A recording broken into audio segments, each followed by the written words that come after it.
We are live. We are live. Welcome to College Football's Peek Around the Corner with your host, Greg Flugar. We cover everything, and we are going to cover everything this Sunday morning coming down Johnny Cash. We cover everything in college football because we love everything in college football. And if you do as well, please subscribe to our channel, smash the like button. If you like our content, share the video with your family and your friends if you want to support this rebel outpost of a college football YouTube channel with a donation. Just hit the $, make a comment, and I'll get to your super chat as quick as I possibly can. Welcome everybody, and I mean everybody, including the Evil Badgers, including the Hawkeyes. Everybody is welcome into the studio that sits on the corner, the very corner of Keith Jackson Parkway in Kurt Gowdy Avenue. Do not be afraid. Do not be afraid to be a legend in the chat room with your comments and with your phone calls later in the show. Week 1. It's not quite over yet. We've got LSU, USC tonight, Boston College, Florida State, Monday night. So it's not over yet. But there was some statements made. And look, I am as guilty as anybody. Overreaction. I'm as guilty as anybody and everybody overreacting to the results of week 1. So I'm going to try to tamp down my overreaction, but I think it's clear. Penn State made a statement. Miami Hurricanes, holy smokes, made a statement. Alabama, they're not going anywhere. They made a statement. Georgia made a statement. And Notre Dame made a statement. And there are others. And then there were, things kind of went pear-shaped for some schools and some teams. But again, it's only week 1. And in the expanded playoff, the era of the expanded playoffs, it ain't over yet. It's not over for anybody yet. And even in the G5, I noticed already that there's more interest in the G5. What is going on there? Because the best, highest ranked G5 conference champion is going to get an automatic berth to the playoffs. So Boise State, Ashton Genty, the great running back, pushed Boise State to a victory. The Broncos needed to win that first game. Woo! And then my Texas State Bobcats, they survived. They beat Lamar. Not a good outing for the Bobcats. Ismail Mahdi, the great running back of Texas State, carries and pushes the Bobcats to victory. So a lot of dramatic happenings in college football week 1. We're going to go over it real quick. We're going to go over the power conferences and the general G5 look after week 1. We're not going to look at week 2. We're going to wait for tomorrow and Tuesday. So today is just Sunday morning recap. Also, we're going to be talking about UConn and the Big 12. If you have noticed,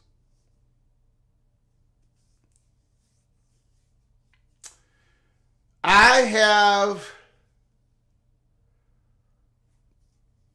kept my big mouth shut pretty much on the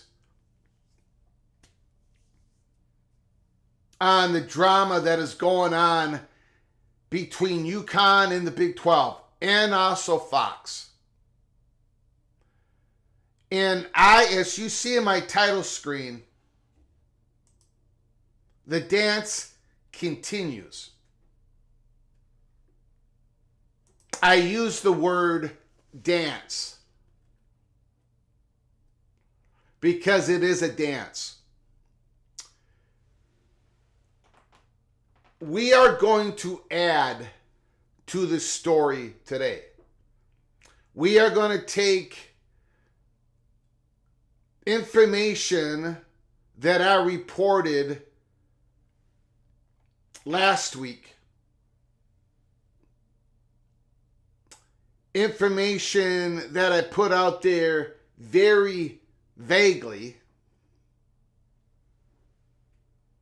And we are going to push the envelope. And I am going to disclose information that we haven't done yet. And it pertains to UConn, the Big 12, and Fox. We are going to add another layer to the story. We're going to do that at the back end of the monologue. But I will tell you this. This story is not over. The story is not going to be over.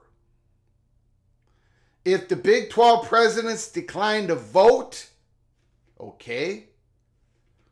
But the story is not over. There is more to this than is what is being reported. And you might say, Greg, then how do you have it? Well, it's happened before, and it's happening now, and it's going to happen in the future. There is dots of information out there. We have revealed some of it to you in the last 10, 14 days. And then this UConn stuff came out, and I think it's time to connect some of the dots as best we can. Now, I'm not going to profess that we know everything here at Peek Around the Corner. We only have a peek around the corner. We don't have a crystal ball. But this story is not over, and I don't think it's going to be over. I think this story is going to carry on at least into 2025. And I'm going to give you my reasons why. So hang on, buckle up, brace for impact. We're going to get into that. I want to thank everybody who has made it to our Sunday morning week 1 recap. John, Bennett, Rock Chalk, David is in the house. CFB Plus is in the house. Connecticut fan is in the house. Joaquin Morales, rock and rant. He's still on a high. Ryan Matson is in the house. John Teal. You're talking about Frazier, I think, John Teal. They got a couple backs. Robinson did not really get going last night, but Frazier did. Rock and rant. Please pass on a portion of this to the Gator fam. Raising cash. The buyout Sun Belt Billy. How much is the buyout? It's a lot of money.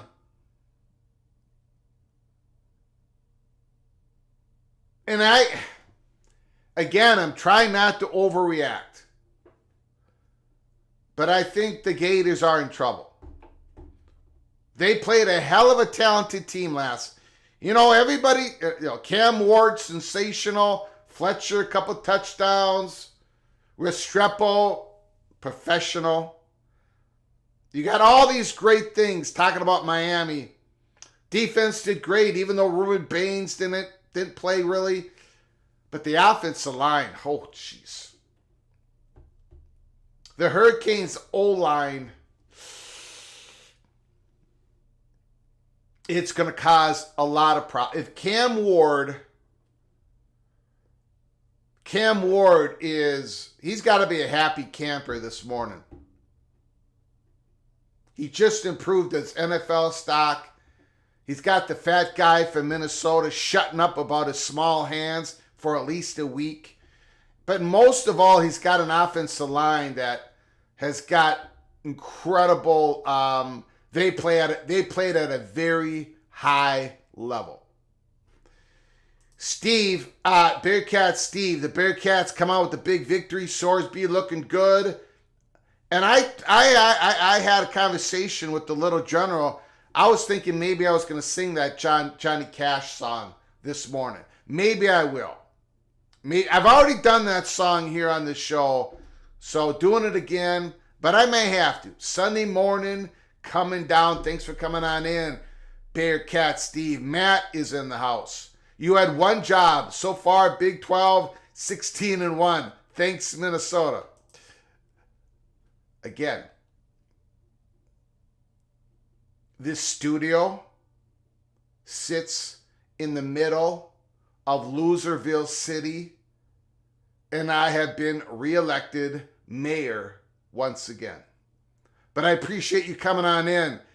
Patrick is in the house. KS Bear Fan is in the house. Infamous is here. KS Bear Fan, thank you so much. This is why PATC is the maker of legends. Wow. KS Bear Fan is a member for the 5th month. The 5th month. You are hereby knighted, cloak and dagger once again. Thank you for your incredible generosity, KS Bear fan. I do appreciate it. Buckshot Kid is in the house. John Teal, again, $26 million buyout. That's a lot of money. That's a lot of money, even for Florida. And going into the days of where you got to do revenue sharing, wow. Revenue sharing to your student athletes. And then you are expected, especially at Florida, to have your collectives add on more than the $21, $22, $23 million that you're giving out in revenue sharing. And then you're going to do that by, I don't know, man. I don't know.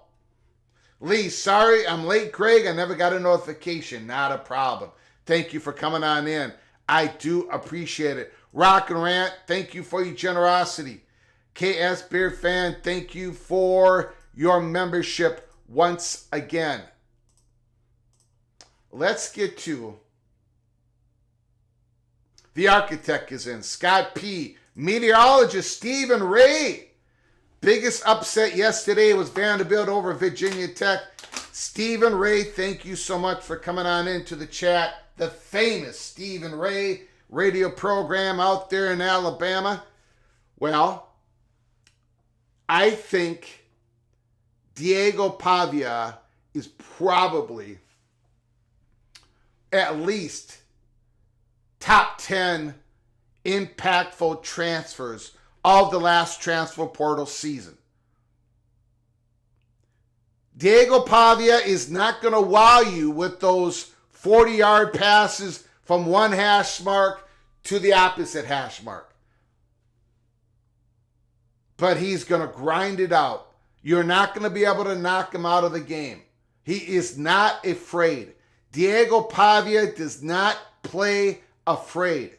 If you saw what he did at New Mexico State, Jerry Kill and Pavia going to Vanderbilt, an exciting win for Vanderbilt, an exciting win for head coach Charlie Lee, an exciting win for that fan base. They won the game at home, a game they weren't supposed to win. Big upset for Vanderbilt. Unbelievable. Lee is in the house. Arizona State, now that surprised the hell out of me. And now, 2 weeks from, in week 3, you've got Arizona State, Texas State Bobcats. I think that's a Thursday or Friday night game. I think it's a Thursday night game. There are probably going to be 1 or 2 punts in that game. It's a very important game. Arizona State and Texas State Bobcats.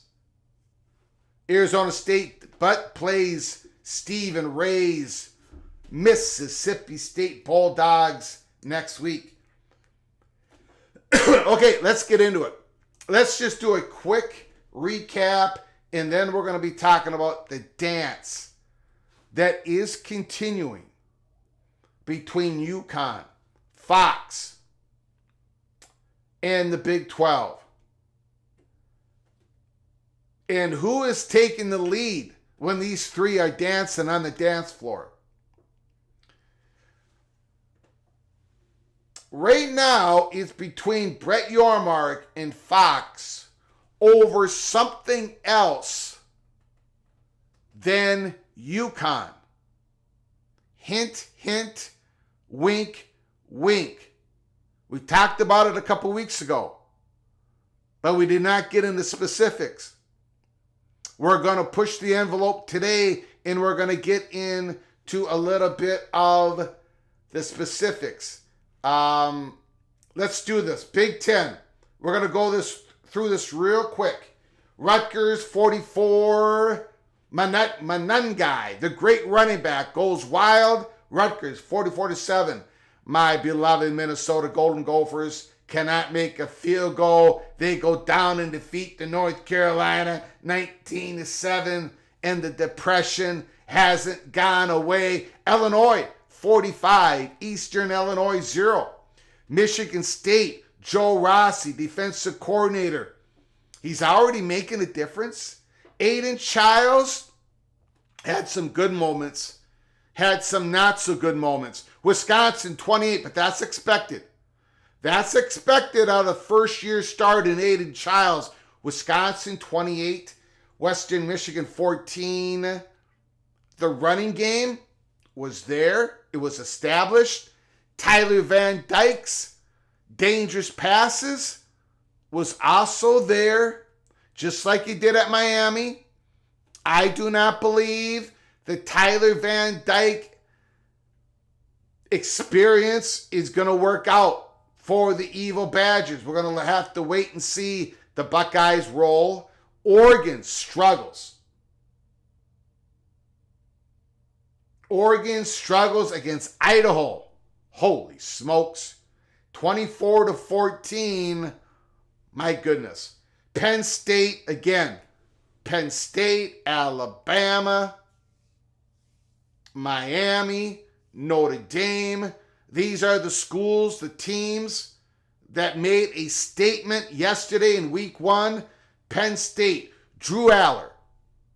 He was absolutely magnificent. The way Drew Aller threw the football, the way Jackson Arnold threw the football for Oklahoma, some of these guys, Jackson Dart of Ole Miss, some of these guys, man, they just throw the football at an entirely different level than 95% of the other quarterbacks that we watch. Drew Aller is one of those guys. Michigan, they do not have that quarterback this year. Davis Warren might grow into something. I don't think Alex Orji will. Michigan still has that high-flying defense. It's speed, speed, and speed, and more speed. But I don't think they have that quarterback. They don't have a difference maker at the quarterback position.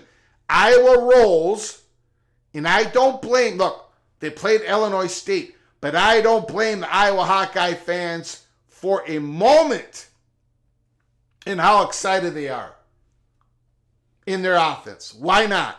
They've been suffering, and Tim Lester, the new offensive coordinator, Iowa did some work. This is a different Maryland team than the team that we have been watching. And I'm talking about styles. This Maryland team is going to be bigger, more rugged, more Big Ten than any of the Terrapin teams previous, since Maryland has entered into the Big Ten. They're bigger on the lines, offensive, defensive line. And Billy Edwards had a remarkable day.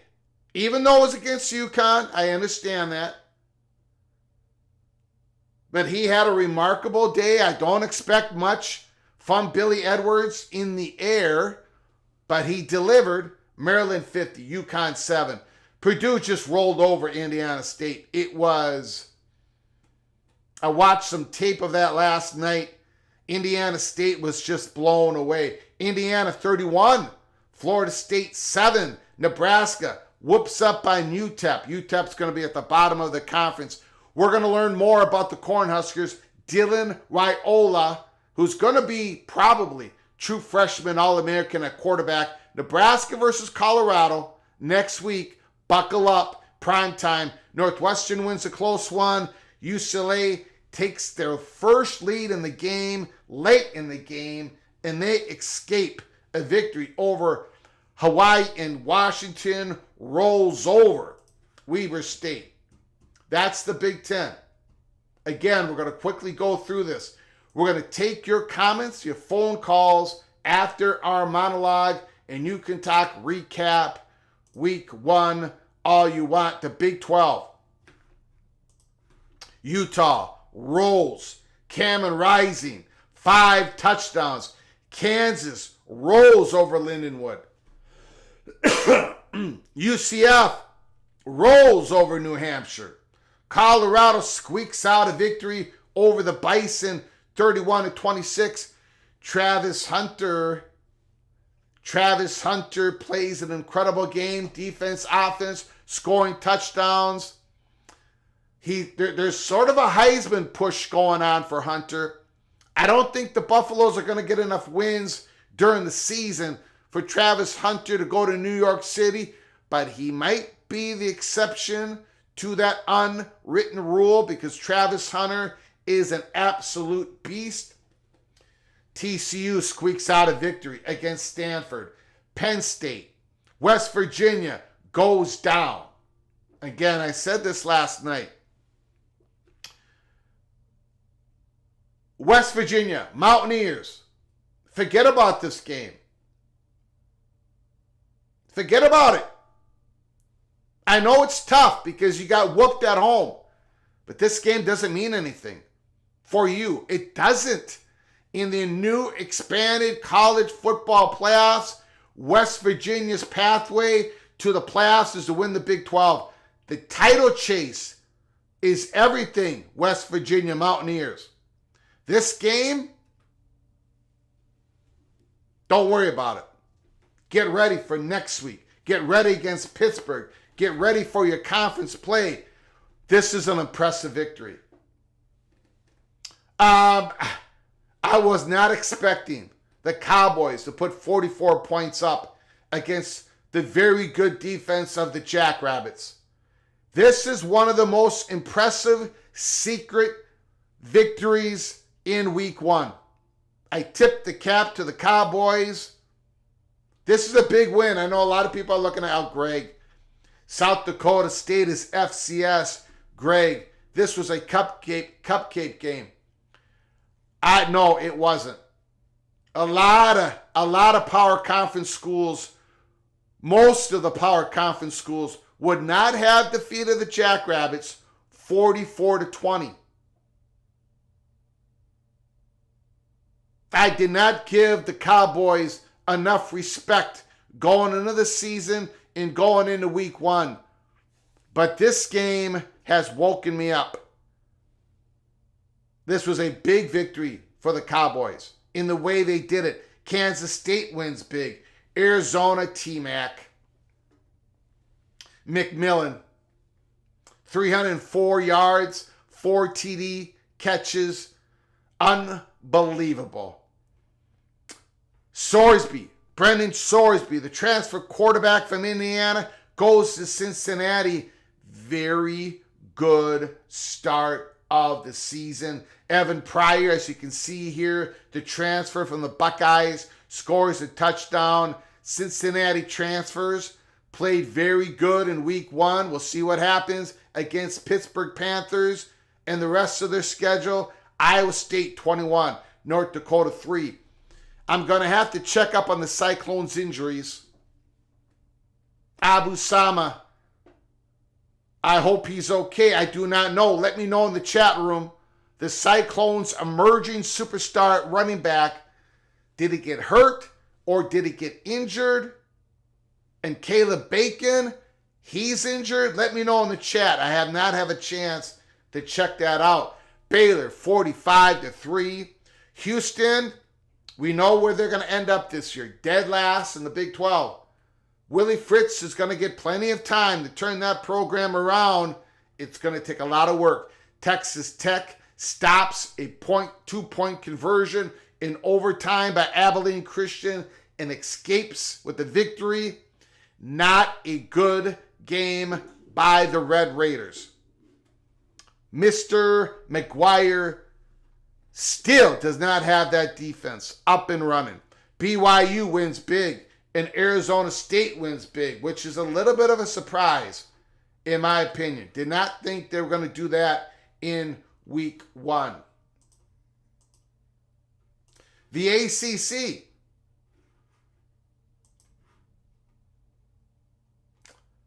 North Carolina State struggles against Western Carolina.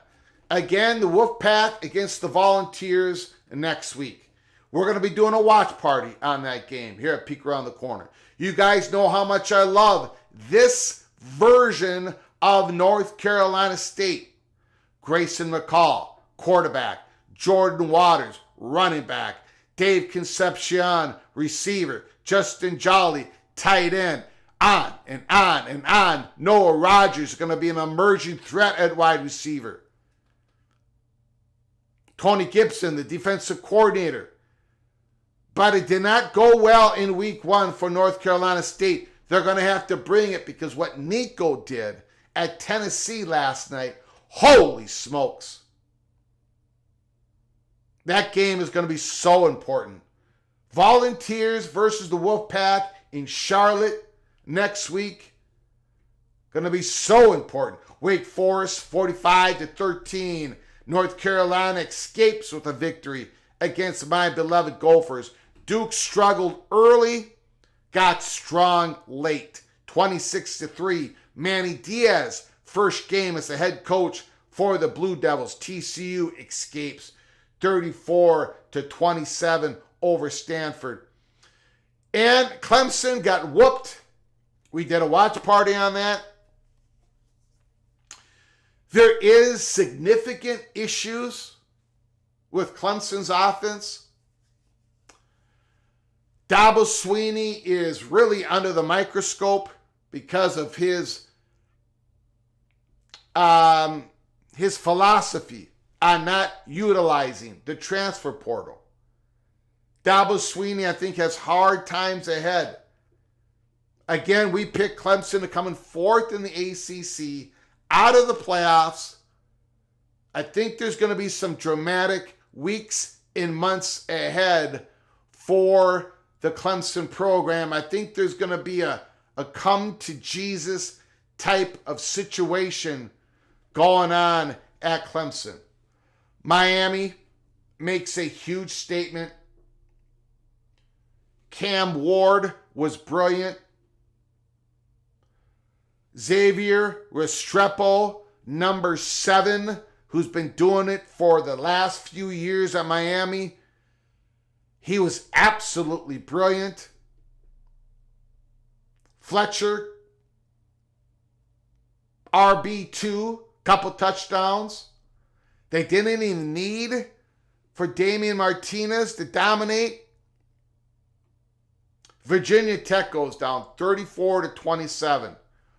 Not a good first game for Virginia Tech. Incredibly disappointing.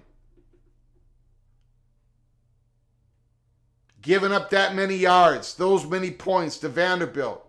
Very disappointing, Virginia Tech. Louisville just romps. 62-0 against Austin Peay. Tyler Shuck. Unbelievable outing. First outing for the Louisville Cardinals. Pittsburgh, Eli Holstein, the transfer from Alabama. He rolls in his first game against Kent State. Syracuse, Kyle McCord, first game for the Orange, a success. California, 31-13. You guys know I think California is going to make it to a bowl game. I think they are. I think they've got, look, Fernando Mendoza, Jaden Ott. Now, Jaden Ott only got 49 yards.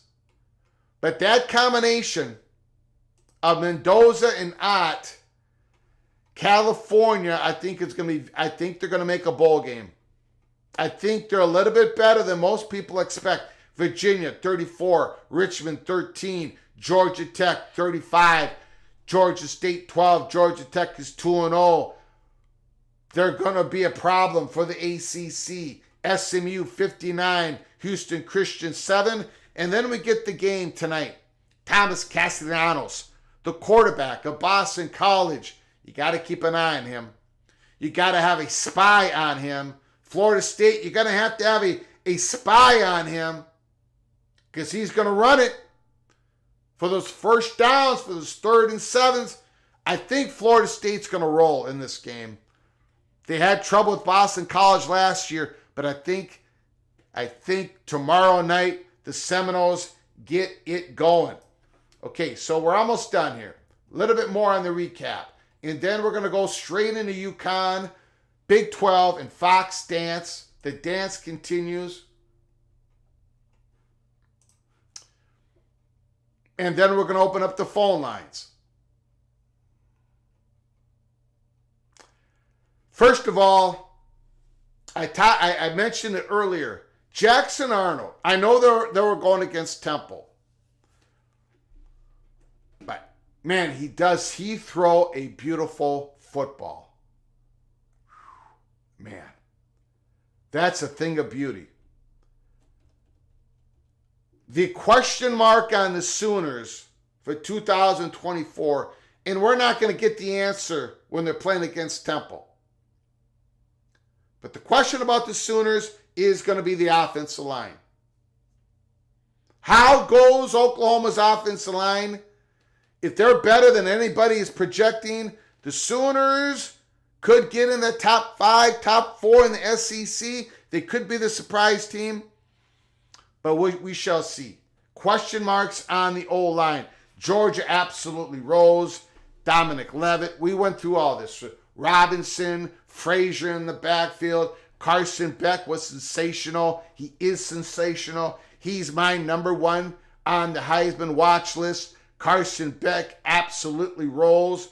Texas running game, which I am worried about because of the injuries, no problem with the Rams. 52-0. Alabama was sensational. I'm going to talk about Alabama later this week. Jalen Milroe, 7 of 9, 200 yards. I know it's against Western Kentucky. Justin Hayes, 4 carries, 102.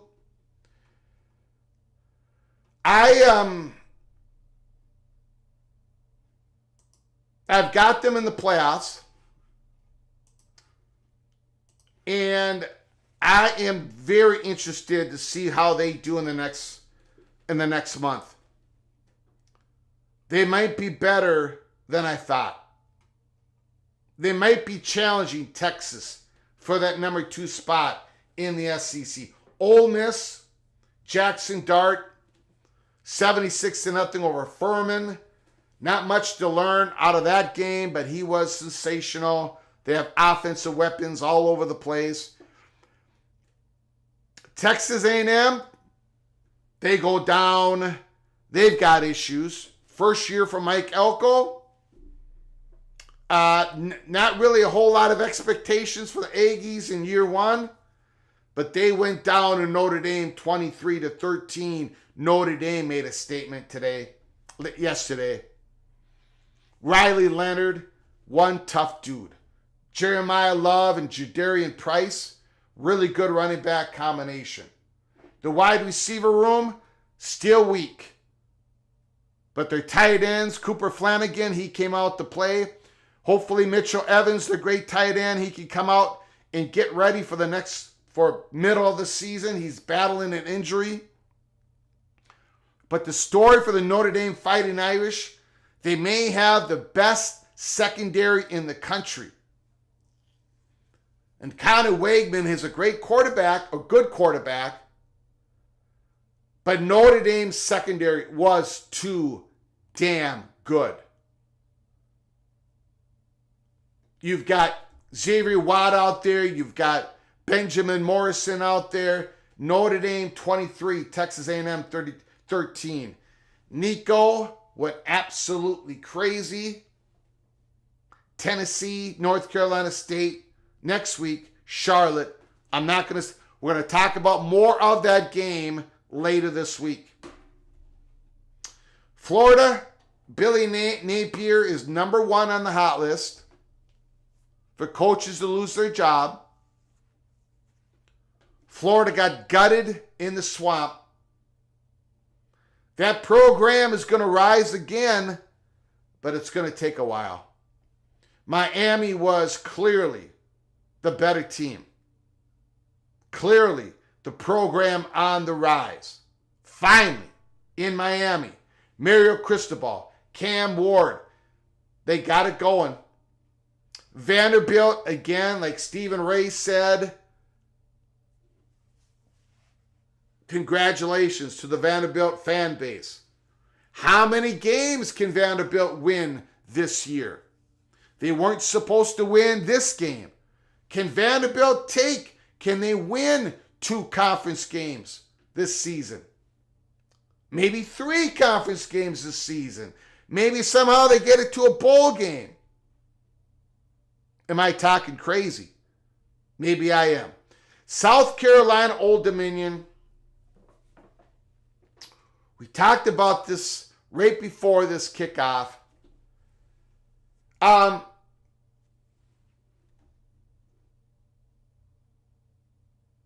hope before I die, I see a competent South Carolina Gamecocks offensive line. They do not have a power conference offensive line. They don't have an SEC offensive line. They don't even have a power conference offensive line. It's a G5 offensive line. I'm sorry. We saw it all the last 2 years when Rattler was running for his life. South Carolina's O-line, I don't know what's going down. I don't know what's going on in that program. They can't recruit or they can't develop. They cannot produce offensive linemen, or they cannot produce a unit that can play with each other. Their quarterback is going to get killed. Their young quarterback is going to get killed in the SEC. I think South Carolina plays Kentucky next week. I could be wrong. If they do play Kentucky, Kentucky's going to kill South Carolina's quarterback. Big number 0, that big defensive tackle, is going to get to Norris and he's going to crush him. Mississippi State, big over Eastern Kentucky. 56-7. Holy smokes. I was not expecting that route. I've got Mississippi State at the second to the bottom of the SEC. Do we need to reevaluate? Davis Wade Stadium was a rockin'. Auburn 73, Alabama A&M 3, and Kentucky wins 31-0. They decided that that's going to be the final score. There was still a lot of time left in the third quarter. The fourth quarter hadn't even started. Bad weather. Kentucky and Southern Miss came together and said, yeah, we'll just say this is game. That's fine. Southern Miss didn't want any more to do with this game. Kentucky gets out of it. No injuries. I think it's Kentucky and South Carolina next week.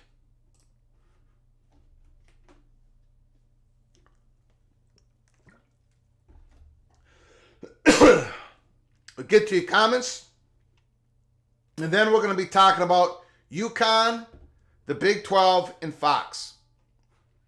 Casey Mallory says Florida State could get upset tomorrow. Son of Sarek says Florida State by 30. Tumasta is hoping for a miracle. Oh my goodness. Greg, you're going to need a Brett Yormark look-in.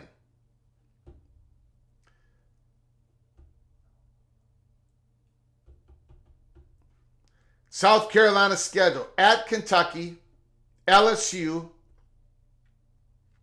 Akron, that's a win. Mississippi, at Alabama, at Oklahoma. It's... Vanderbilt's going to beat South Carolina this year.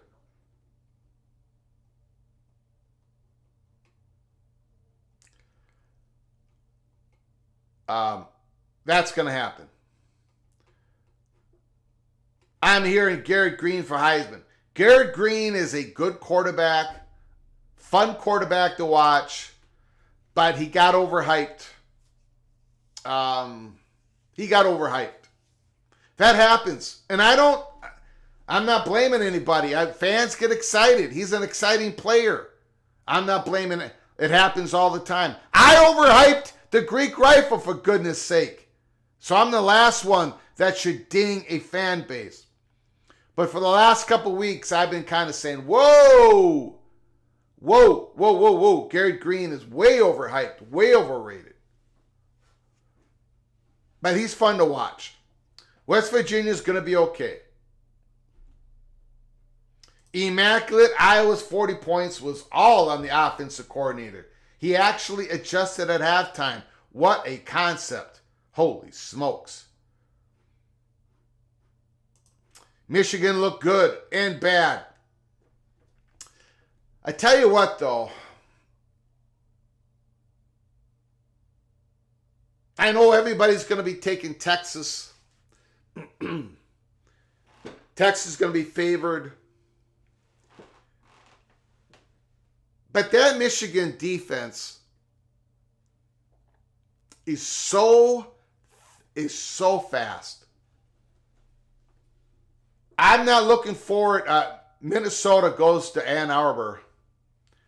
That is going to be a beatdown. Minnesota plays Iowa's defense and then Michigan's defense. It's going to get ugly. It's going to get ugly fast. Michigan's defense is so fast. Now, they're not going to score a heck of a lot of points this year. That offense is going to struggle. Unless Davis Warren develops real quick, I don't really think Michigan's wide receivers, they got the great tight end Loveland. I don't think they're going to have that good running. They're definitely not going to have a running game like they had last year. But that defense, Marcus Williams, he still got that defense. That interior of the defensive line, that's what Texas has to fear. Is Michigan's defense getting penetration constantly, causing havoc? Interesting. Very interesting. Okay, so let's get into it. Thanks again, all joining us here. We just recapped week 1. We will get into week 2 later this week. I want to bring up an article here. I want to put this in a context. Again, we're going to be talking about here in the last part of the monologue before we get to your phone calls, what I call the Yukon, Big 12, and Fox dance.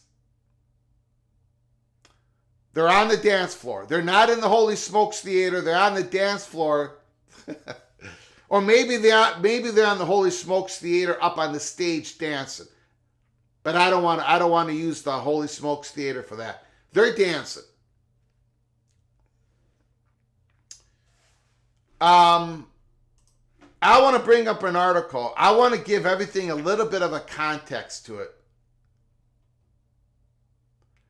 This is Dennis Dodd and Matt Norlander, August 29th.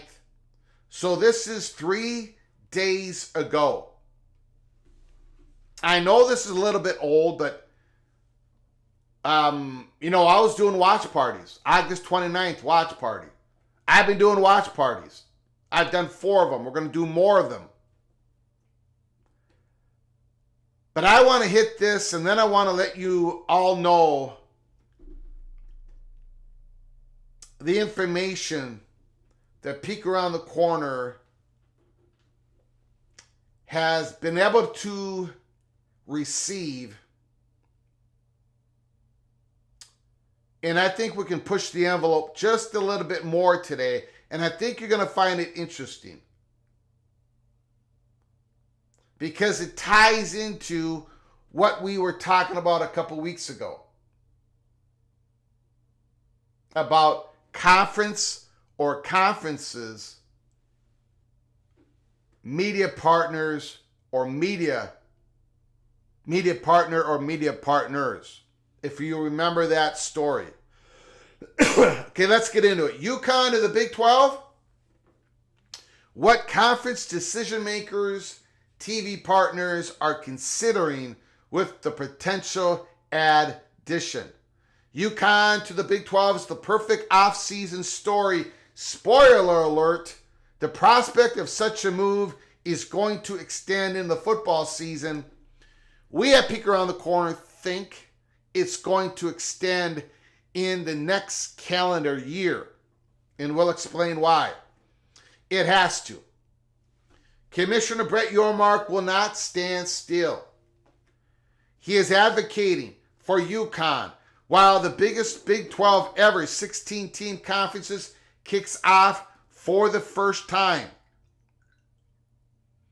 At the same time, Yormark has to balance the prospect of naming rights, the House versus NCAA settlement, and revenue sharing, all of which will impact his league. If UConn happens, it might be the first Power 5 expansion based on basketball. While UConn is an undisputed men's and women's basketball brand, football just does not pull its weight. Not yet. That's why the Big 12 expanding to a 17th team, perhaps as soon as 2026, remains a contentious subject to some within the league. Football has and will continue to drive realignment. Talks have been going on for a while, but have intensified lately. Big 12 presidents were briefed on UConn on last Monday. Now we are Sunday. 6 days ago, the Big 12 presidents was briefed. What's next? Does Yormark have the votes? It's not clear. But at this stage, indications are that he does not.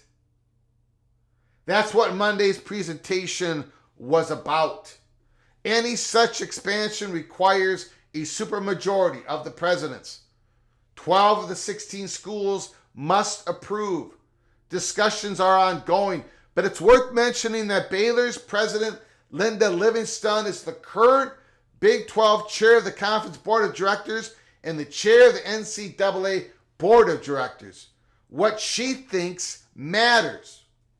What Linda Livingston thinks matters. CBS Sports reported Monday their current count is 6-2 in favor of the move. That 2 against might be a conservative estimate. There might be more than 2. Probably more than 2 against UConn going to the Big 12. Sources have indicated a handful of schools are either outright no votes or highly skeptical of the proposition at this stage. A reminder, it only takes 5 votes to nix the move. Additionally, Yormark is trying to steer his issue amid a new group of presidents who don't fully align on this topic. Expansion is always a hot button issue. Yormark is trying to work his pitch while avoiding disagreement as the Big 12 debuts with 16 teams in the latest era of profound transformation in college athletics. If Yormark doesn't have the votes, there probably won't be a vote. That's what the next few weeks are about. Again, I'll get to it at the end of the article. That's what the new few weeks are about. Presidents sharing information with their athletic directors and administrators to come up with an institutional opinion. Ideally, any commissioner would want a unanimous vote to assure alignment in the conference, even though the presidents have the vote on this issue. It would be advantageous for Yormark to have total alignment. That means president and an athletic director across the Big 12 board agree to bring in UConn.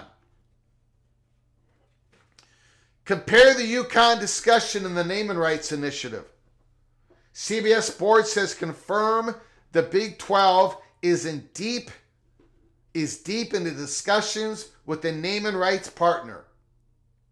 reportedly All-State, that has the full support of the conference. What he's doing is great for the Big 12. One school administrator from the league said of Yormark, he's got more ideas and initiatives than any commissioner in the country. I support him 100% on the Connecticut opportunity.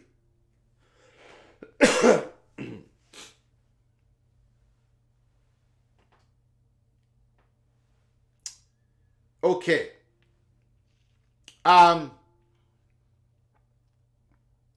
CBS Sports has confirmed the Big 12 is deep into discussions with the naming rights partner, reportedly All-State. And this initiative has full support of the conference. Remember that. We're going to circle back to that. Is UConn worth it? In terms of basketball, absolutely. The UConn men are going for the three-peat and arguably have the face of the sport in Dan Hurley. The women are a national power. The finances are another issue.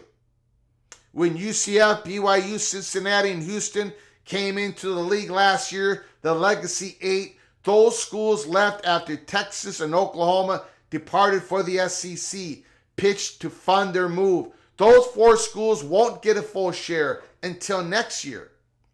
For some reason, the 4 corner schools, Arizona State, Colorado, and Utah, did get a full share beginning this year. The Big 12 schools probably aren't interested in funding UConn's basketball entry into the league in 2006. The term revenue neutral has been tossed around in regards to financial impact on the existing 16 teams, but nothing has been finalized. The league continues to be in deep discussions with several private equity sources. Keep that in mind.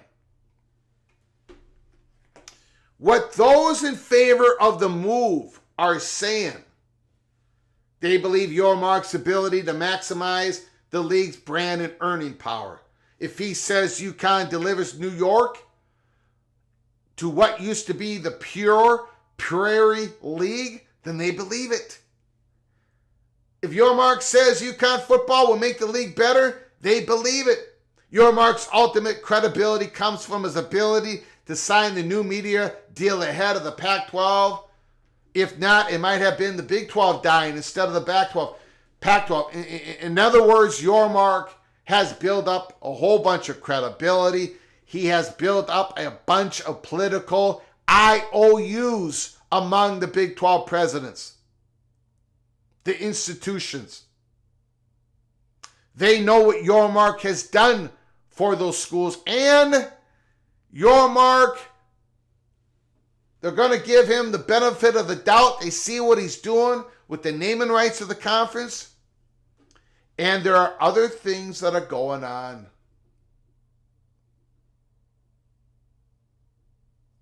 There are other discussions that are going on.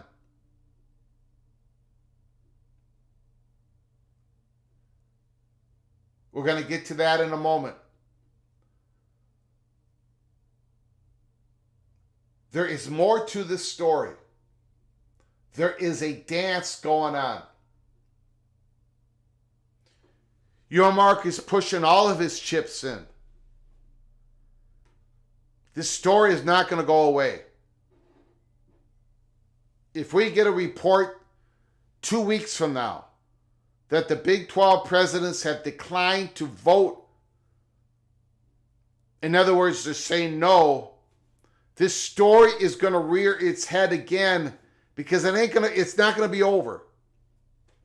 We're going to get into why in a moment. Those that are against the move, what are they saying? Too much, too fast. Slow down, you move too fast. The league hasn't even played a season with 16 teams. It's the same sentiment that is within the SEC and the Big Ten. We talked about it on June 15th. The Big Ten, no. We're not interested right now. A lot of people in the Big 12, we're not interested right now. We got to see how this plays out. The Big 12 doesn't necessarily need UConn in basketball. It's already the number one basketball conference. There would be travel issues so far flung in the Northeast. Access issues with the college football playoff haven't been fully determined. Some are concerned about how UConn football would impact strength of schedule.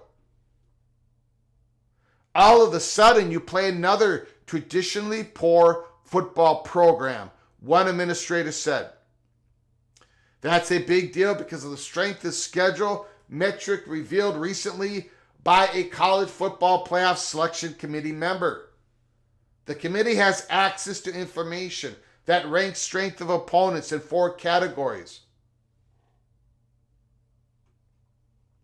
What about the network partners? Okay. Now we're getting in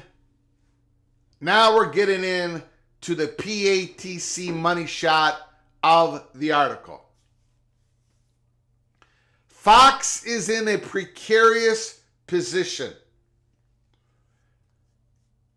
UConn bolting for the Big 12 would unquestionably devalue the Big East deal with Fox that was signed just 2 months ago, which runs through 2031 in 32 season. Not to mention Fox and ESPN would then have to adjust the Big 12 contract to accommodate UConn basketball. And it should be pointed out, these networks are sensitive to being perceived as the reason a conference is diminished or breaks up. In this case, the Big East. Fox is the only one of these Big East partners, with NBC and TNT being the others. All 3 would be impacted with the loss of the league's number 1 brand. CBS Sports has reported that ESPN, which lost the Big Ten, would be in favor of the addition of UConn to the Big 12. UConn basketball would be a ratings winner. UConn, the campus, is only 14 miles away from ESPN. UConn's brand is in the eye of the beholder. Your Mark believes UConn delivers at least a part of the Northeast corridor, specifically the New York area. Try to envision the Big 12 tournament one day being played at Barclays Center in Brooklyn. However, there's the football piece that is supposed to deliver the bulk of any media rights deal. We know about the UConn's football issues. We're going to skip the rest of this article. The reports have indicated that UConn would have to meet benchmarks in investments for UConn football to be included into the Big 12 in 2031.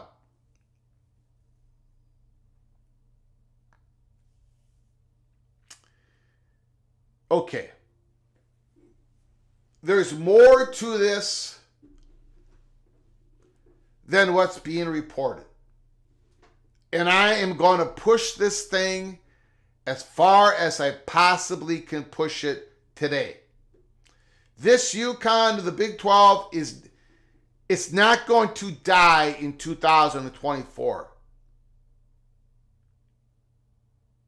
Maybe it dies in 2025. It's not going to die in 2024.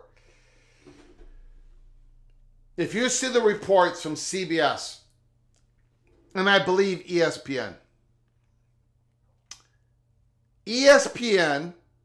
is in favor of UConn to the Big 12. ESPN would pony up the extra money that's going to take UConn basketball, women's basketball, to get in the Big 12 in 2026. It's going to be revenue neutral.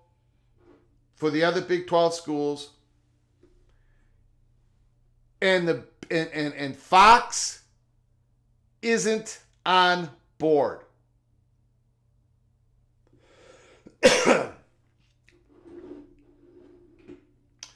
And you saw the reasons why. Big 12, Fox is not on board because they just got a new contract with the Big East.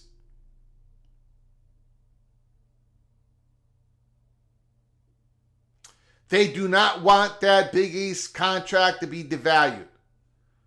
But here is the rest of the story.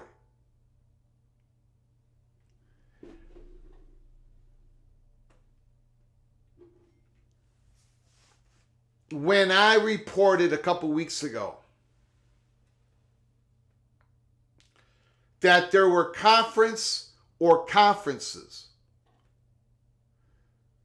media partner or media partners in deep discussions about playing their college football games, conference games, on non-traditional days on the calendar,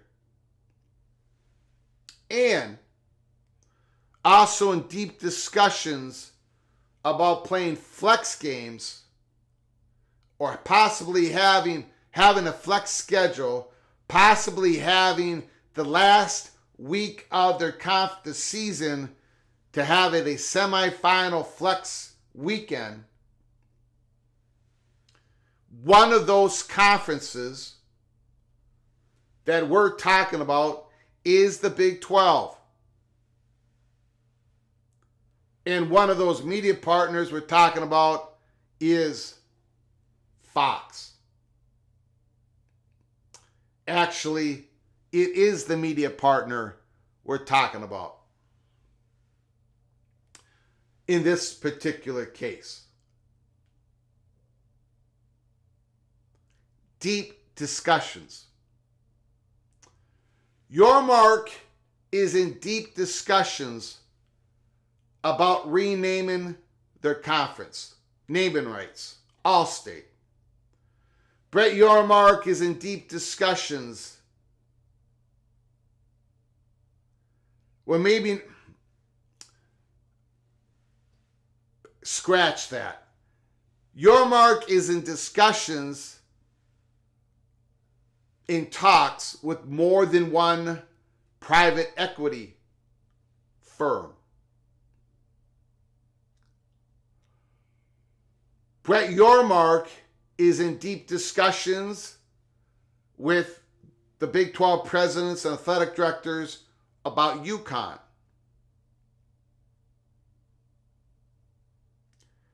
Brett Yormark is in deep discussions with Fox about creating more value. Fox would give them more money, give Fox different windows to Big 12's football product. The market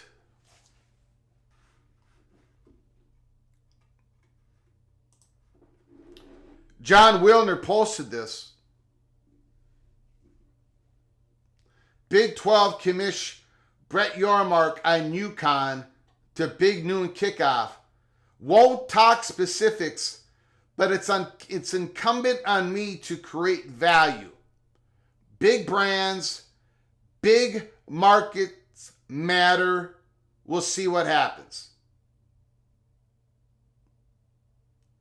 Big brands, big markets matter.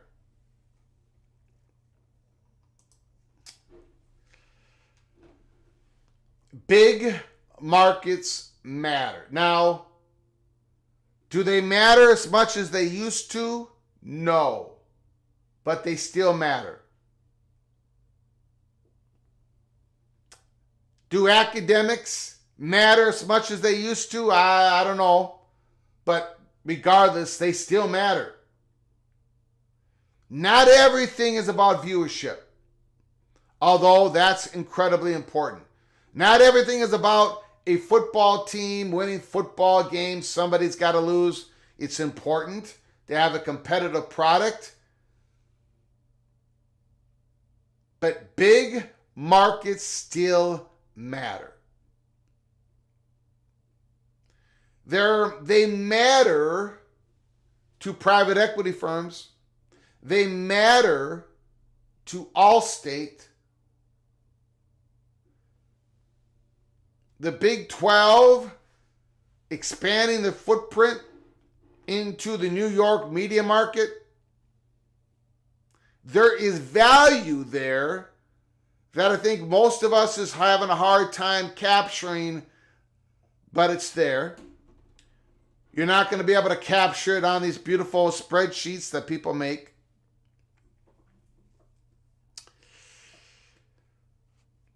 Brett Yormark,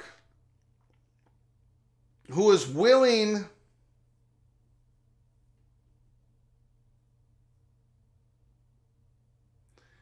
he was very willing to take that media deal from ESPN and Fox.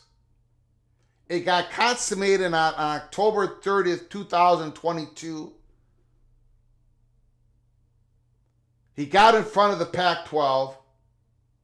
It was a brilliant play. And now Yormark has been working with his media partners to try to increase the value of the conference to get more money into these schools' athletic departments, conference naming rights, and now he's trying to increase the value of the basketball product. So going to 2031, when he does his decoupling, when he negotiates basketball separately from football, I'm telling you, he wants UConn. And the whole Fox does not want to devalue their Big East contract. But the dance is this. These discussions have gone deep. There were presentations to the athletic directors, presentations to the president. Brett Yormark, while Fox is playing a game of their dancing, Fox is taking the lead dancing, Fox is asking, we believe, Fox is asking for a lot.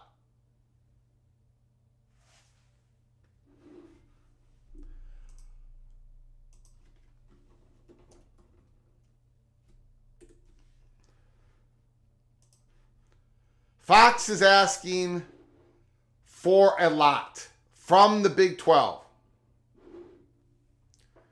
And I think Brett Yormark is willing to deliver it to Fox. But UConn, I think, has to be part of the deal.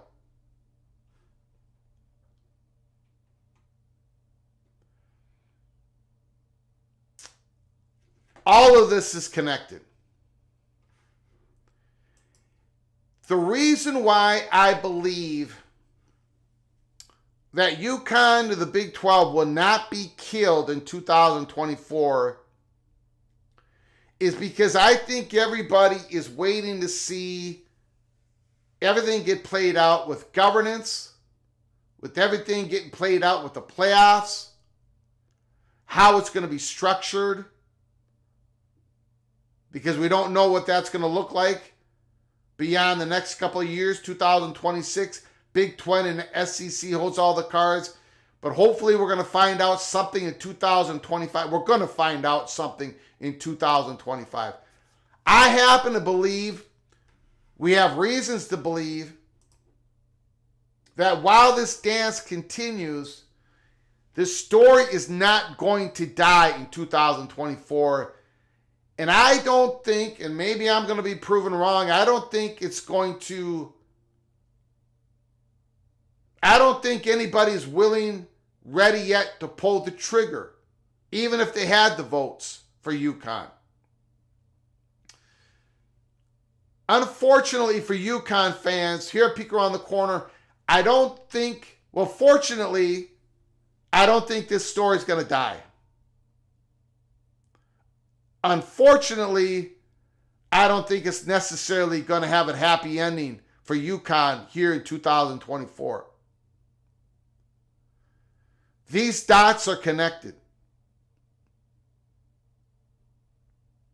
Yormark is looking at doing some huge stuff.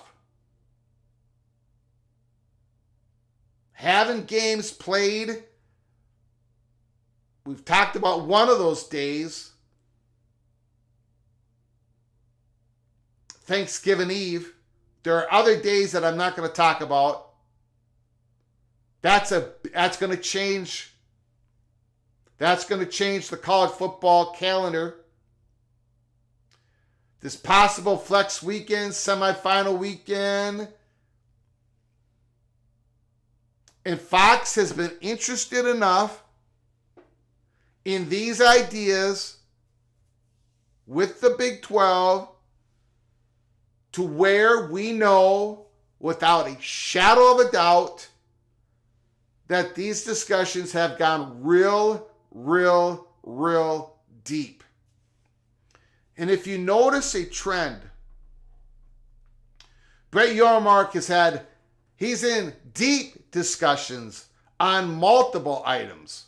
And none of these items have they pulled the trigger on because I think they're all connected. I think the Allstate, how much money they can get from Allstate, they're probably going to be able to get couple $1 million more from Allstate. I think there's going to be something in that contract, the naming rights.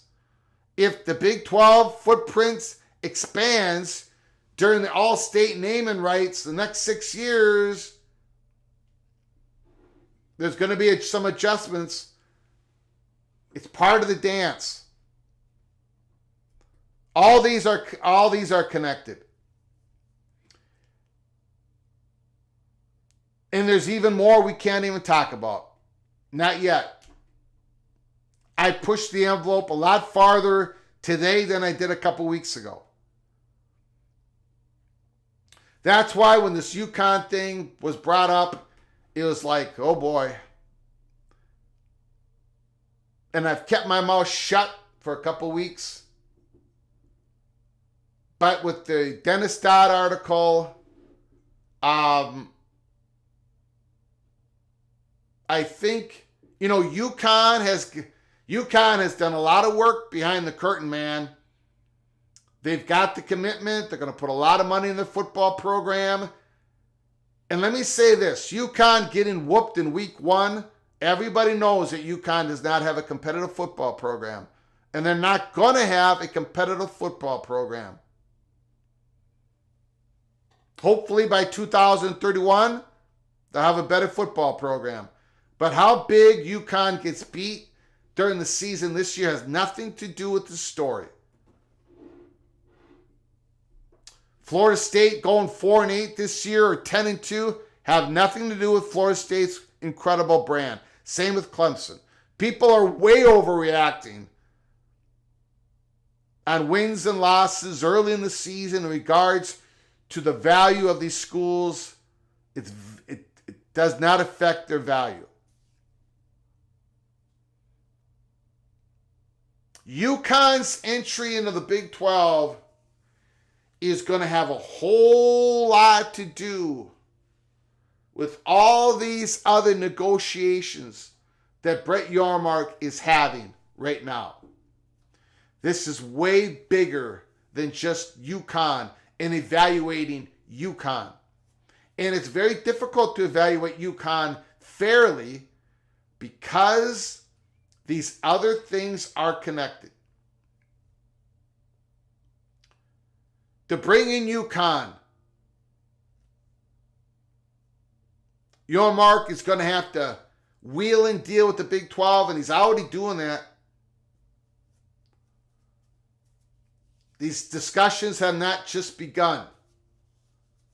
There is a lot of things going on that have been going on for months, and they're up to the finish line, but there's other things outside of the Big 12 and Fox, there's the governance, there's a whole bunch of things that are going on that makes it so no one's going to be pulling any triggers right now. I don't believe it. So let me finish up by saying this, and then I'll get to the Ross Dellinger tweet that just came out. This UConn to the Big 12, I get it. A lot of people say no. A lot of people say yes. It's very difficult to judge. Your mark is, if UConn comes in, it's part of a much larger deal that hits on other aspects of the value for the conference. Not just the media money, but other parts of it. So I do not expect the UConn Big 12 story to end anytime soon. We're going to be talking about that into the 2025 calendar year. But Fox and your mark, deep discussions on many different items. UConn is one of them. So anytime you read about Fox not wanting this or that, they've got leverage. Your mark's got leverage with the Big 12 presidents. Big 12 presidents would be swayed if they get more money for Fox.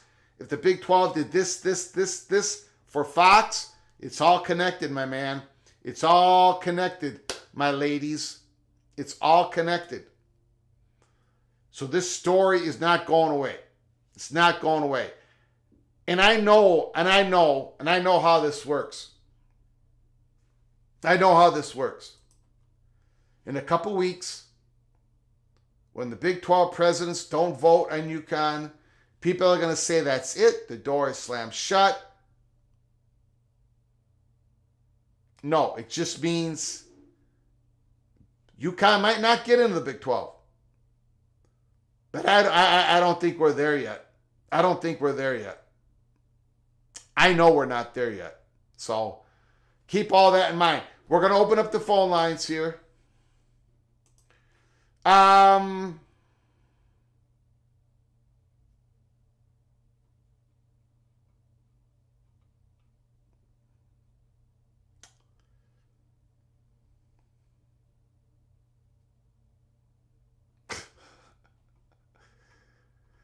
Oh boy.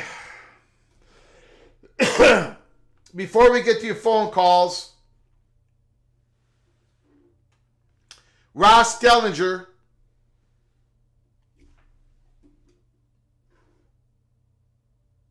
man, we got to get to your phone calls. It's been a long monologue. I do apologize. Ross Dellinger, NCAA, considering granting athletes 5 playing seasons in all sports.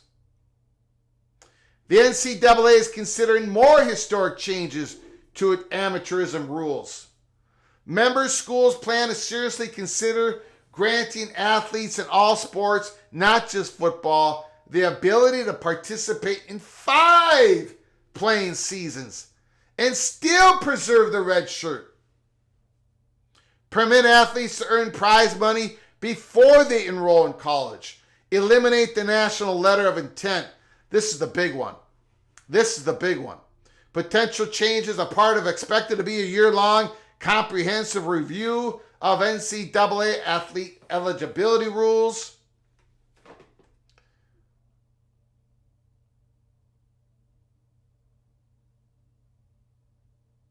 While expected, given the arrival of athlete revenue sharing next year, the changes under consideration are historic and significant in nature. The latest step in college sports evolution away from the amateurism model that has cost us billions in legal losses.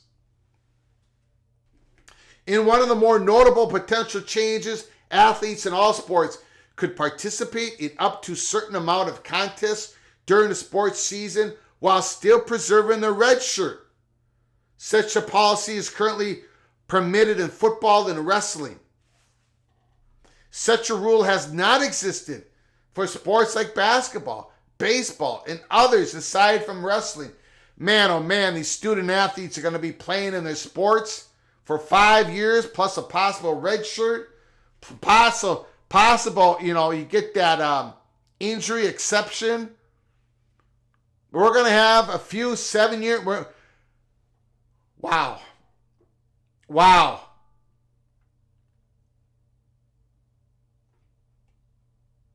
Other notable changes include what documents describe as a new signing model. With the elimination of the National Letter of Intent, the core benefits of the National Letter of Intent will be incorporated into the institution's athletics financial aid and scholarship agreements according to the document. Similar recruiting rules tied to the National Letter of Intent will continue with the signing of school aid agreements. They end a prospect's recruitment. For instance, all communication with the signed prospect and family members must end, and the prospects are prohibited from signing more than one aid agreement prior to enrollment. So if you sign whatever this is going to be called, it sounds like you're not going to be able to back out, because we've had that been going on. People have been signing a letter of intent, but then they go and transfer to another team before they go to school.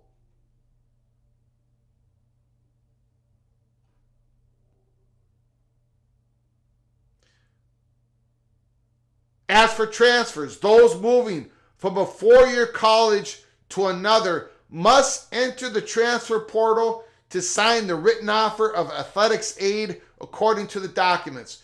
Those signings cannot occur until the sports-specific windows have opened.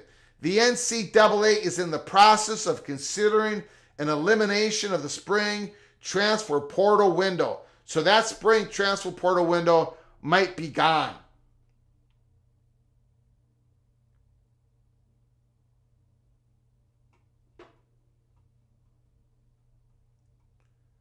Permit college athletes and recruits to utilize the services of agents when pursuing professional opportunities without jeopardizing their intercollegiate eligibility. I think that would be a no-brainer. Okay, we're going to open up the phone lines here.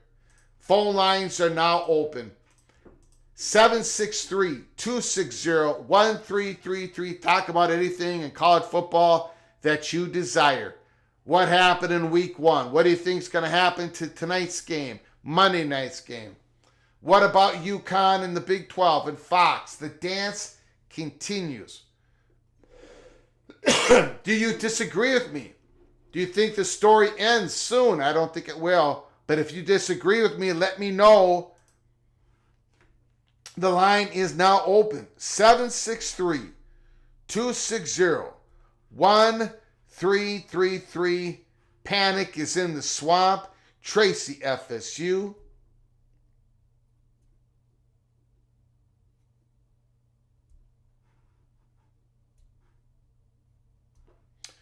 John Till, the Big 12.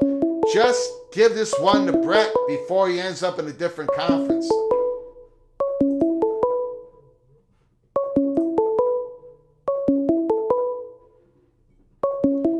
And now, the phone line is not working.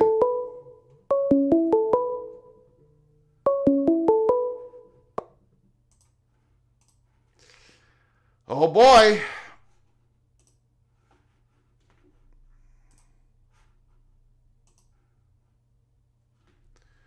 I apologize to whoever called, but let me see if I can get this rebooted up.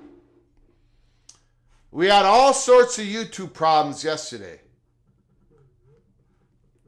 I know, Immaculate, I'm sorry, but I can't get to it right now. I got to reboot it.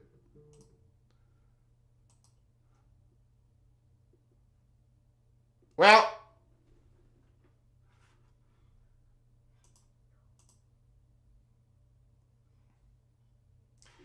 let's see if it works now. We're going to open up the phone lines. We'll give it another go. 763-260-1333. I don't know if it's going to work. Give us a call. 763-260-1333. I do apologize.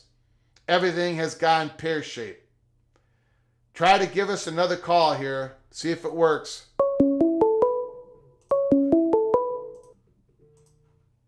Call from Immaculate, sorry about that. We're having all kinds of technical problems here.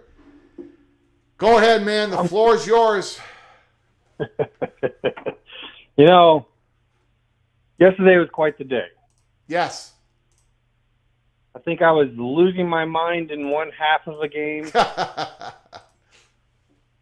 and then just trying to understand what the heck I was watching in the second half. Yeah. I was seeing conspiracies in the first. I was like, oh my God, did we play Deacon not to protect Deacon, but to protect Cade from Joey Labasse? And I mean, it was just like, oh, this is horrible. And then it all of a sudden became something very different. Woo-hoo! Because what we saw was a team entirely coached by coaches that did not have the last name Ferris. He was not there. He was not there to be a part of whatever adjustments and changes they made at halftime. That was all Seth Wallace and Lester and Parker. And that's kind of what I thought is going to be the future, how it's going to be laid out, whether Parker's going to get his time for a little bit as head coach or if Seth is just going to go straight to it. We don't really know. I mean, everyone's got their strong opinions on it. But that was it right there. And then we realized, what happens if he comes back against ISU and we see the old Iowa? What calls do we start to hear? That's my talking point that, for everyone to kind of keep an eye on and be ready for is if they come back out against ISU, I mean, for most people they may not realize, but this is a very big deal for Iowa fans. If they've just seen this and they see what Lester and Wallace and them can cook up at halftime, and if they come out in ISU, number one, if they're dead in the first half on offense, and then they come back out in the second half, and once again, it's same old, expect some particular rhetoric to start coming out. And I really hope to not see that. For all the negatives, I do think Ferentz, when he retires, he should get a very big statue on campus. Oh, yeah. Yeah. And I don't want to see that harmed. And that's probably been my biggest worry. He's almost starting to get in his own way at this point in time. After seeing what those guys did, I'm sitting here saying, maybe it's time. Maybe it's time the old man hangs it up and says, my time is past. Those guys, that was full-on halftime adjustments made, and it was night and day. And the crazy part is that first half plan would have been made before the game. That was Ferentz's plan. Whatever they were doing. And it was terrible. Because that would have been made in practices during the week. Everyone has scripted plays. Everyone, you have that go through, and then what you're going to do after that. And those guys went into halftime and looked at whatever Ferentz and them had worked out and just threw it out. There's a question in the chat. Almighty Finn, does Hayden Fry have a statue at Iowa? I think he does, doesn't he? I'm pretty sure he does. I'm looking at it I now. can picture it in my mind. Yeah. I know it. I think it. I don't know where the statue is, but there is a statue of him because I can see it. Yeah, it's actually right at the stadium. Yeah, okay. I know there is one. I can see it. It's I'm going to send you a picture. Okay. Yeah, and honestly, I think he should have gotten a bigger one, but it is what it is, you know. I mean, Yep. those were the days when everything was big, huge, and gaudy. It was meant to be like life size. Yeah. And they should at least do that for parents. And I know some Iowa fans would probably be like, "Oh, sacrilege to say that," but it's true. Ferentz has been as much for that program in his age as Aiden was. There's the statue right there. That's the one that was in my mind. Yeah, and so I'm saying, like, you know, that's that one corner. They need to put Ferentz on another corner. Yep. I think now someone's saying it's not the stadium, but I'm looking at that brickwork in the back, and that's what was looking familiar. But it might not be right at the stadium. I mean, there is a gas station behind it, so. Yeah. Yeah, it might not be at the stadium, but maybe they moved it too. You know, you can move statues. So I don't know. This is what I remember in my brain. Yeah. Yeah. And that's what I think he deserves. Whether it's at wherever it is, some type of memorial. But if he stays too long and we get more of these little glimpses, I mean, because this wasn't planned for. This was, you know, they did this to stay ahead of getting hit by the NCAA. And so it's kind of an unplanned for glitch where we got this little look into the first half, which was a Ferentz-led program, and the second half, which was not. So yeah, that's all on the Iowa side. I don't want to push in too much. I'm a Minnesota fan. I know it was kind of a rough week. It's just week one. Yeah. We'll see how these coming weeks go. It still could be a good game. Yeah. But well, we got a couple weeks to go. Well, I hope they get Darius Taylor ready to go. It's just, I don't know, man. It's just every time he has played, he's been electric. But you know, your best ability is your availability, right? Yeah. So, I mean, Iowa State has some injuries, so I don't know how serious Abu Sama, the great running back. I know he got injured. I don't know how serious it is. I don't know if you have any information. Caleb Bacon is injured, so they might have some issues heading off to Iowa. Yeah. I don't want to, make any claims on that hour to go. It's Iowa State. Both teams are going to come out there and fight. I'm expecting a good game. Yeah. Whether it's the starting running back or the next guy up, it's Iowa State. Everyone tends to play a little above their skill level to a degree, just in terms of desire, and that's why it's a fun game to watch. I know a lot of people probably don't watch it, but it's one of those games where if you're watching it, you're probably going to get a good game in one way or another, whether it's high scoring or low scoring, but it's going to be a good game. Yeah. We shall see. All right, man. I found it kind of interesting, if I could, real quick. Yep. Quite the day for the Big Ten. You know, there's a general rhetoric out there about the conference, and I've kind of thought it's been a bit bogus for a while, but, you know, fair is fair. People have the right to say what they want to say. But I think it was pretty much shown that this conference really isn't the same conference that it used to be in terms of what kind of offenses are made. I mean, the lowest scoring offense, I think, in the conference was Oregon, or it might have actually been Northwestern, but, you know, of the teams that are like in the limelight or being watched, I mean, what does that say, Greg? When Oregon is one of your lowest. In Oregon, I mean, they made a whole bunch of yards, and, you know, it's not like at times they look good. They just couldn't put points up. I don't know. I think it's sorry. I think it's again, it's week one, right? Mm-hmm. I mean, even the Minnesota game, it's, you're hearing after the game locally, you're hearing stories about how difficult it was for North Carolina and Minnesota to run around on that turf, and it was all wet. It's just, I don't know. We'll see. Very impressed with what Maryland did.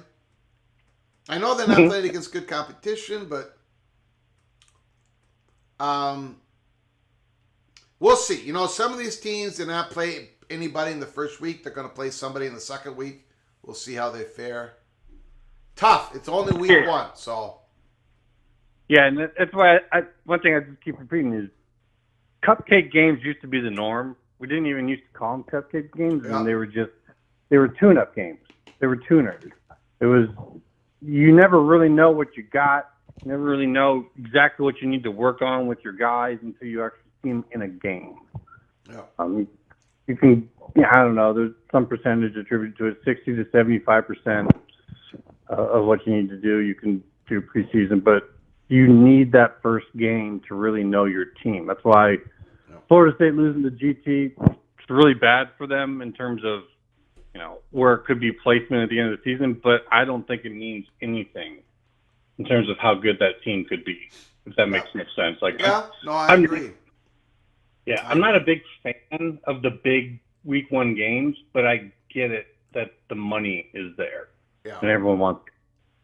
But, if people are excited about it for your team, I wouldn't be. I would not be excited to see my team in a big matchup in week one.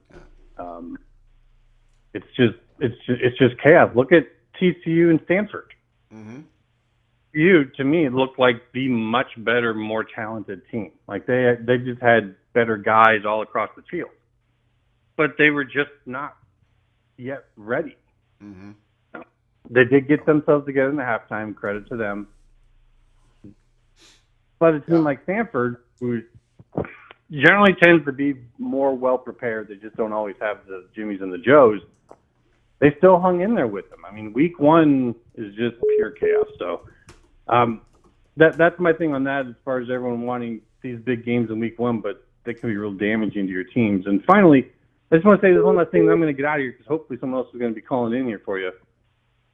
But I don't know why, Greg. I don't fully believe the Connecticut stuff. I think it looks too much like last time. I think that Yormark and Yukon administrators have a good relationship. They know what he's doing. They know in one hand he is trying to help them, but in the other hand, this just makes for really good smokescreen cover right now. Like the way sports media works now is content driven. When you don't want them talking about something you're doing, you give them something else. You give them something else to fill their articles, to fill what they're saying. And I just feel like UConn worked once in that regard pretty well. So it feels like they're using it again. You can't get in trouble for saying you're talking about UConn because there's no grant of rights in that conference. Mm-hmm. So it's a nice legal cover. Now, and I could be wrong about that. Maybe they do get invited, and that's great for them and great for the Big 12. But I just feel like everyone should keep a lookout in your peripheral vision, so to speak. All right. Keep a lookout for maybe something else, all right? Appreciate it, my man. All right, buddy. We'll talk to you later. Have yourself. You got it. Beautiful.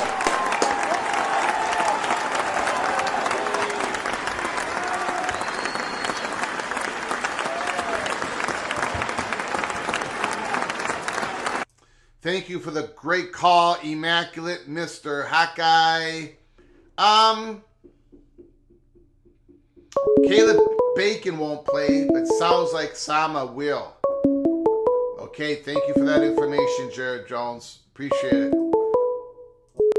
Call from. I did not get the name. Dan. Dan, thanks for calling, man. I appreciate it. The floor is yours. Let it rip. Yeah, Greg, thanks for taking my call. Great show as always. Just got a quick question. Reference the whole Yukon Big 12 thing. Does any of this have to pertain to the ACC, Florida State, Clemson stuff? I'll get off the line and listen to your response. Have a great day. Wait. The question was, does it have to pertain to Florida State, Clemson, and the ACC? Anything with, the Yukon Big 12. I'll answer that question. Yeah, all tied together. Thanks, Greg. Appreciate it. Have a good day. All right. Bye-bye. You got it. You know what? Again, I'm going to go against the grain here, and that's the spot that I feel most comfortable in because that's the most accurate spot. Sorry, but it doesn't have to do with Florida State and Clemson in the ACC. Not in the mind of Yormark. This is a separate deal. Yormark wants UConn, and that's one track. The other track is you're trying to get more revenue into the athletic department coffers in the Big 12 Conference. So he wants UConn for the longer play.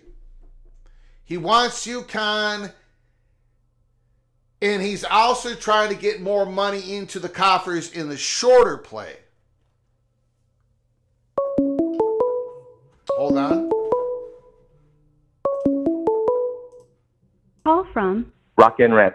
Rock and Rant, can you just hold on 1 second, sir? Sure, man. I appreciate it. So Brett Yormark, well, he's working more than just 2 tracks on this. But I know the Florida State Clemson thing is not part of this. I don't think Brett Yormark is just going to hold up and wait on everything until whatever happens to Florida State and Clemson. He wants to get more value. He's in deep discussions with Fox. I just gave you guys more direct hints on what that would entail. It has to do a lot with creating more bandwidth, more elasticity, however you want to say it, into the Big 12 football schedule and say, here Big 12, here Fox, you can make more money off of us. And that also has to do with the potentiality of a flex weekend at the end of the season. Yormark is working on things and they just have not been reported nationally. So he's working with Fox. That is a Fox discussion. That is not an ESPN discussion. And in UConn, ESPN is willing to pay to grease the skids, to pay the basketball full freight to get UConn in the Big 12 that would not harm the coffers of the other Big 12 athletic departments. So, I don't know. I heard Immaculate's call, and I respect the hell out of him. I don't believe this is a smoke screen at all. This is Brett Yormark wanting UConn for the long play, and he's working on Fox for the short play, and Fox is working with Yormark, and they're going to try to get all these pieces to fit into the puzzle. I really, really, really don't believe this story is going to die anytime soon. And to get back to your main question, does this have anything to do with Florida State, Clemson, ACC implosion when that happens? No. This is a completely separate. These dots are not connected to that dot because we don't know Yormark. Nobody knows when that's going to get settled. This is everything that. And the thing is, all these discussions we're talking about just didn't start. They've been going for months, to the point where some of these talks have finally leaked. And I know a lot of this information is embargoed, and there's other stuff I can't even talk about. And I've already said something today that I didn't talk about previously. So that I'm just UConn is part of this whole huge dance. That's the only way I can put it. These three your mark, the Big 12 presidents, Fox, they're all dancing with each other right now. And we'll see what happens. Rock and Rant, thank you for your patience. I appreciate it. The floor is yours. Thanks, man. I appreciate it. And let me just chime in on that sidebar you were doing before we get back to football without beating a dead horse. The only thing I think that the Connecticut thing you're talking about has to do with any of the other schools is really ultimately most likely in what is the Big 12 looking to do total amount of teams down the road, right? If they're going to take a Connecticut and let's say Gonzaga in, even though one would only be basketball, you're probably pretty confident that the end game is 24, right? If you think about the breakdown of everybody else as opposed to a 20, if one of those slots could theoretically, whether it's now or 2031, have to go to Connecticut in some sort of step-by-step process. So that's the only thing I think that's there. The one thing I think is sort of humorous is if he's the brilliant guy that a lot of people think he is, and I'm not even disputing that he's done a great job, for people to think that he doesn't know what the money is. If you can have all of the assumptions about the wink, wink, nod, nod conversations from fill-in-the-blank school and third-party communications, then Brett Yormark knows what the money impact of Connecticut is going to be for both his program, his conference, and how it will or won't negatively hurt or help all the rest of his schools already, or else he wouldn't be doing it. Yeah. Just let me give you an example, Rock and Rant, because the example was given to me. All-State, right? All-State. They're going to pay the Big 12. They're potentially going to pay the Big 12. I don't know how much money. It's going to be in the tens of millions every year, okay, to have their name be the name of the conference, the All-State 12. Potentially, right, Rock and Rant? What do you think it's worth? All-State want their name All-State all over the place, man. They want it on the football fields. They want it in the standings. They want it they want it everywhere. They want adjacency to sports in Times Square with their logo next to a football thing. Yeah, and you know what? All-State is probably going to pay a little bit more if the New York market becomes part of the Big 12. That's what was told to me. So, anyways, go ahead, sir. Just access to the market, regardless of whether, everyone has to remember when you hear about ratings, shares, and stuff like that. If, New York on a rating share thing for college football, at least, a little bit different for college basketball, might not be that impressive in any rankings, but it's just against such a huge population base that the numbers still matter at their core. So I think that, I don't know what his end game is. I'm not even saying that the math doesn't, I have no idea if the math doesn't work. I just think that he knows a lot more stuff than anybody else does, and probably is unlikely to be doing a move like that that's not going to pay off. Yeah. But other than you convincing me to go down the Minnesota road and completely screwing up a parlay or two, even going up points and a half, it was pretty awesome to have football weekend with some, not so interesting games and so interesting games. And yes, I still have a contact high for the Miami game yesterday. I don't blame you, man. Beautiful. And to be clear, since people always seem to have a hard time actually listening to your words, I'm not Miami is back, because to me, Miami is back means that I'm booking tickets to some game in January and having a party the day after whatever game that was. That's back to me. Yeah. But it's more of, the Florida game is one of those games, if we won one more game this year, I'd be pretty damn happy, because the dunking over that game, because that's my most hated rival. Notre Dame's pretty damn close. There's some Florida fans that I respect and like personally, but that rivalry for Miami fans is one of the ugliest, because they backed out of the series in 1987, and it only happens every so often, right? They're called Chicken Gators for a reason. So, Notre Dame was never a conference thing, but even they've played more often since they also canceled the series, So to have that happen, regardless of whether Florida, wiped out the rest of the season, it wasn't so much that it's just about beating Florida. It's about all of the factors that were there. and just the style of play that they did and the way that the games were called. There wasn't one moment where I thought that Mario was interfering with his coordinators, which has been a thing that we've always had conjecture over. So it was pretty freaking awesome, from a Miami fan perspective. Florida, I if it was another fan base, I would feel for them, but I don't feel for them. I'm totally fine for them to suffer. I'll go to church and repent next week. I don't care.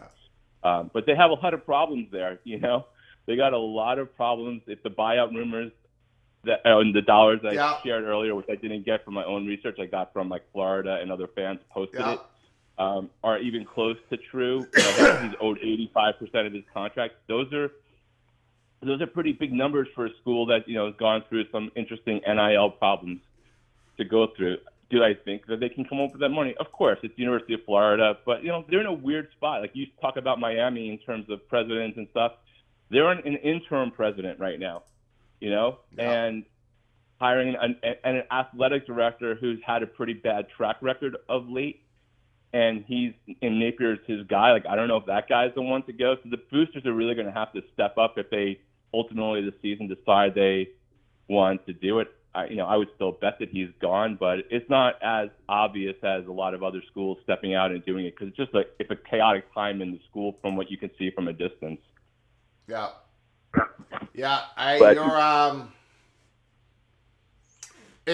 So who does Miami play next? Next week is a cupcake game for Miami, but it's one of my favorite games actually in a weird way. Not because it's a cupcake, but it's when Miami plays Florida A&M, which I love that happens because one, the band is awesome. If you ever get to see that band play anywhere, it's pretty amazing. But it also is it's $1 million check to A&M to help keep that program going. It's one of those kind of games that it's a regularly recurring one, and it actually draws better than some ACC games because people also come to see the band at halftime. So beautiful. They have an easy week here for Reuben Dane and everybody else who got injured to recover from that. And but beyond the Miami games, I guess the two games that were the most interesting to me or disappointing were the West Virginia Penn State game. I didn't really expect West Virginia to win, but I expected them to do a much better showing. And Vanderbilt just continues the ACC embarrassment with their beatdown of Virginia Tech. So. Yeah, Vanderbilt. That was a pretty big win for them. Yeah, I was really surprised that happened. So, and it wasn't like some people didn't call it, but you never know what's going to happen in game one. But I thought Virginia Tech was going to bounce back this year, and that puts a lot of doubt in your mind unless Vanderbilt is really. Unfortunately, Max Johnson got injured for North Carolina. That's going to hurt them.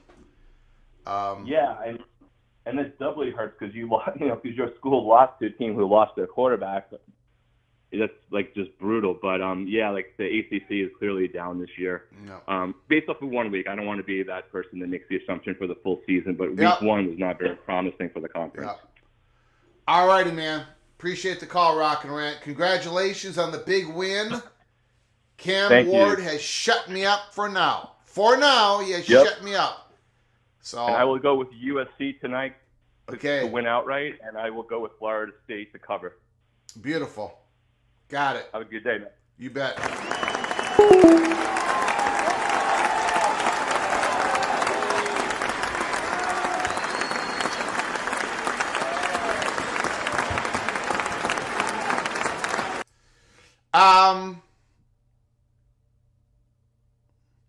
We're not going to get into our picks yet. We'll do that on Tuesday because we've got a game tonight and a game Monday night that we made our selections. But I will tell you, Greg the Gold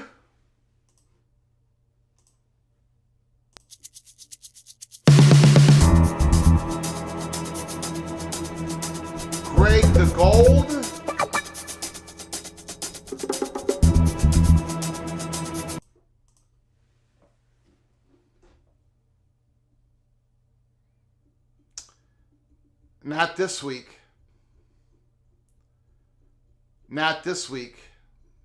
It was Greg the cooler, Greg the refrigerator. And what is scary about all this, it might turn into Greg the Ice Age.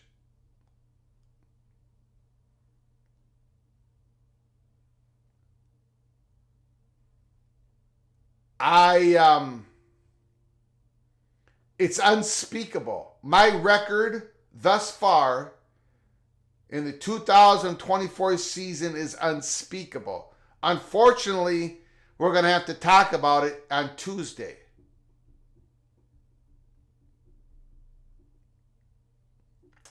We are heading towards uncharted waters, even for Greg the Cooler.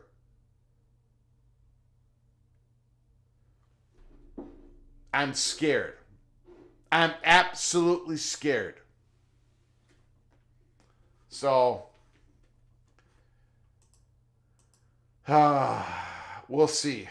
We shall see. Anyways, again, we're going to close it up. We've been on the air for 2 hours. Thank you for showing up to our Sunday morning breakfast PATC recap on week number 1. Week number 1. Miami is feeling good. Iowa Hawkeyes are feeling good.